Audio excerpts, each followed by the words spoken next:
Bapak Ibu saudara-saudariku yang terkasih dalam Kristus Yesus, kita bertemu lagi dalam sapaan Tuhan hari ini, Jumat tanggal 21 Agustus tahun 2020. Namun sebelumnya mari kita bersatu dalam doa. Damai sejahtera Allah yang melampaui segala akal, itulah yang memelihara hati dan pikiran di dalam Kristus Yesus Tuhan kita. Amin. Saudara yang terkasih dalam Kristus Yesus, sapaan Tuhan buat kita hari ini terangkat dari kitab Wahyu pasal yang ke-22 ayat yang pertama. Demikian firman-Nya. Lalu ia menunjukkan kepadaku sungai air kehidupan yang jernih bagaikan kristal dan mengalir keluar dari tahta Allah dan tahta anak domba itu. Sampai satu firman tuh. Melalui firman ini saya mengangkat tema yaitu air kehidupan.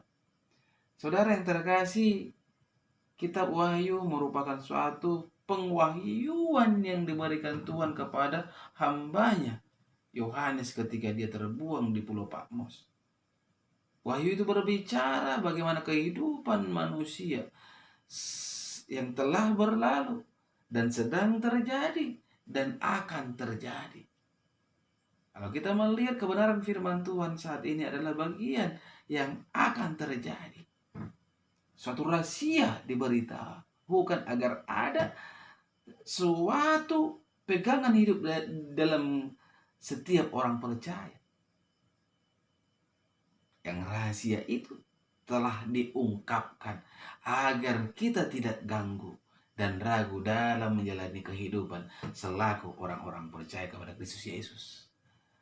Saudara, kita melihat kebenaran firman Tuhan ini berbicara tentang air kehidupan.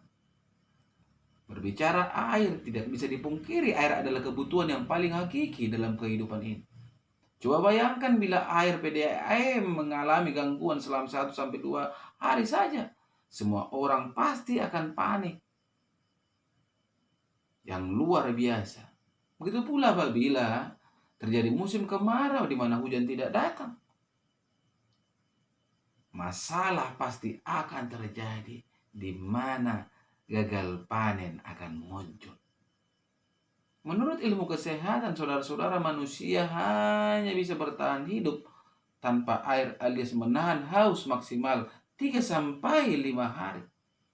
Namun ia bisa bertahan tidak makan, saudara-saudara, sampai kurang lebih 8 minggu. Dengan catatan, masih mengonsumsi air. Ini menunjukkan bahwa manusia dan semua makhluk tidak bisa hidup tanpa air. Jika manusia jasmani sangat membutuhkan air yang dapat memuaskan dahaga walau sifatnya hanya sementara, terlebih-lebih manusia rohani kita sangat memerlukan air kehidupan atau air hidup, saudara-saudara. Air hidup yang dapat memberikan kelegaan dan kepuasan sejati dalam setiap pribadi, dalam setiap makhluk hidup.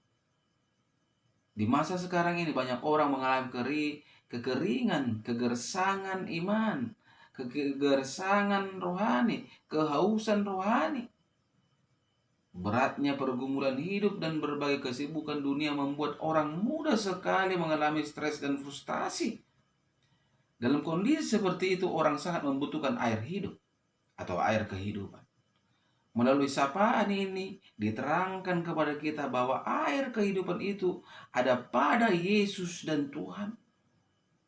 Sangat jelas saudara-saudara dikatakan di dalam Yohanes 4 ayat ke-13-14. Barang siapa minum air ini, ia akan haus lagi. Tetapi barang siapa minum air yang akan kuberikan kepadanya, ia tidak akan haus untuk selama-lamanya. Sebaliknya, air yang akan kuberikan kepadanya akan menjadi mata air di dalam dirinya, yang terus-menerus memancarkan sampai kepada hidup yang kekal. Saudara-saudara yang terkasih dalam Kristus Yesus, ketika air kehidupan itu mengalir dan memenuhi hati kita, maka kita akan mengalami kesegaran, kelegaan, dan kepuasan yang sejati. Bahkan hati kita pun akan dibersihkannya dari segala bentuk kecemaran dunia. Hanya Tuhan yang sanggup mengubah dan memulihkan keadaan kita. Karena Dia adalah air kehidupan yang sejati. Jangan pernah sekali-sekali jauh dari Yesus. Karena Dialah Tuhan sumber kehidupan setiap makhluk hidup. Karena Dialah sumber kehidupan manusia.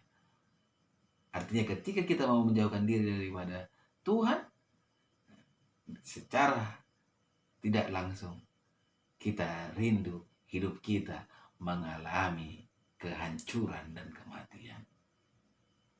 Amin. Kita bersatu dalam doa.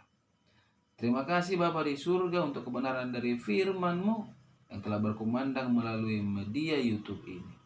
Izinkan dimanapun pribadi-pribadi yang mendengarkan, bagaimanapun situasinya, mari Engkau berkati Tuhan, karena firman-Mu adalah pelita bagi kami dan terang bagi jalan kami. Dalam firman-Mu ada kuasa Tuhan. Engkaulah Allah yang luar biasa, yang mampu mengatasi segala prahara-prahara kehidupan kami. Karena tiada yang mustahil bagi Engkau. Hanya di dalam nama Kristus Yesus kami berdoa dan mengucap syukur. Amin. Shalom buat kita semua.